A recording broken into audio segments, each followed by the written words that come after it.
আমার ক্যারেক্টারটা খুব চ্যালেঞ্জিং। আমি একজন আমাদের পুরো ছবির পুরো ইউনিট ম্যাথরের চরিত্রে অভিনয় করেছে।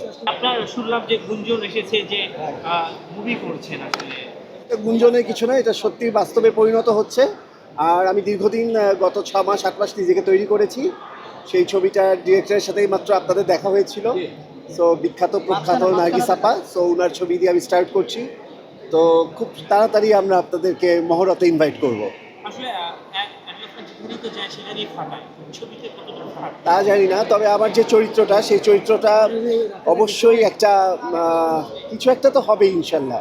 এবং সেই সেই যে চরিত্রটা করতে যাচ্ছে সেটা কি মেন নায়ক হিসেবে? না না, এখানে ছবি হুমায়ুন আহমেদের ছবিগুলো তো আপনারা দেখেন, নার্গিস আপার ছবিগুলো ঠিক সেরকম।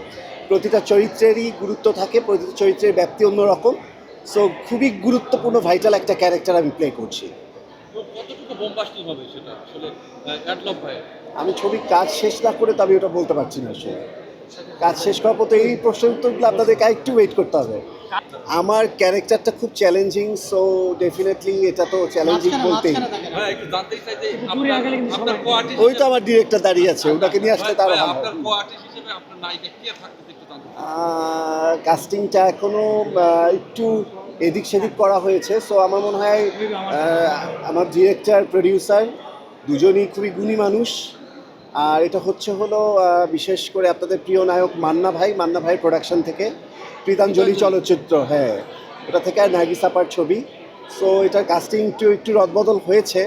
সো এখন আরও বড় কাস্টিং হচ্ছে, সো একটু চেঞ্জ হচ্ছে, যে কারণে আমি আসলে ওনাদের ডিক্লারেশন ছাড়া আমি কাস্টিংটা বলতে পারছি না। মানে আপনার পছন্দের নায়িকা আছে কিনা? হ্যাঁ আছে। কাকে নিয়ে? আছে আমাদের এখনকারই টপ নায়িকাই আছে। কাকে নিয়ে ভাবছেন? আচ্ছা, আমি এটা বলা যাবে না এখন। সেই হিসাবে ভাইয়া নাচের জন্য একটা প্র্যাকটিস করতে হয়। আমার এই ছবিতে আসলে মজাদার কিছু গান আছে, বাট আমার একটা গান আছে, কিন্তু আসলে নাচ টাচ আমাকে এখানে প্রয়োজন পড়েনি খুব একটা। আপনি কি চেয়েছিলেন যে তবে একটা ক্লু আপনাদেরকে দেই, আপনারা যত ফ্যাশনেবল যত গ্ল্যামারাস শাহরুখ খানকে দেখেন, ওই ছবিটা পুরোটাই নন গ্ল্যামারাস। মানে আমি একজন আমাদের পুরো ছবির পুরো ইউনিট ম্যাথরের চরিত্রে অভিনয় করেছে, হরিজন সম্প্রদায় নিয়ে। আমরা দেখেছি যে এই টাইপের চরিত্র অভিনয় করলে কিন্তু বিদেশেও এই ছবিগুলো কিন্তু হতে পারে। ভাই হিরোর চরিত্র কবে দেখা যাবে আপনাকে?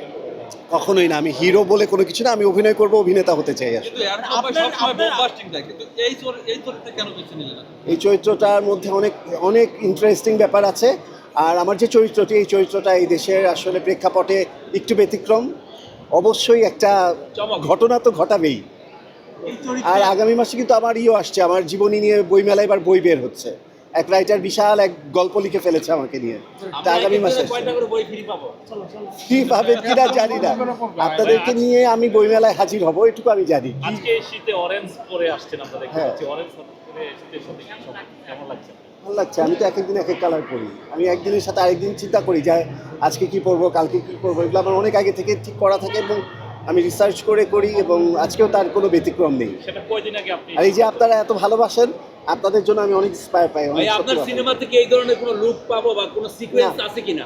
আমার ছবি একেবারেই মানে কি বলে যে বললাম, একদম রুট, একদম আমাদের যে শিকড় রুট, আমাদের যে হরিজন সম্প্রদায়, আমাদের যে ভেতরের মানুষগুলো যে কষ্টগুলো করে সামনে লোক ভাই। হ্যাঁ, আমাদের নানান রকম সমাজে অনেক চরিত্র আছে, প্রস্টিটিউট থেকে শুরু করে বাস্তবতা, যে একদম মেথর কলোনিতে যা ঘটে সেই ঘটনাকে কেন্দ্র করে পুরো ছবিটা আসলে।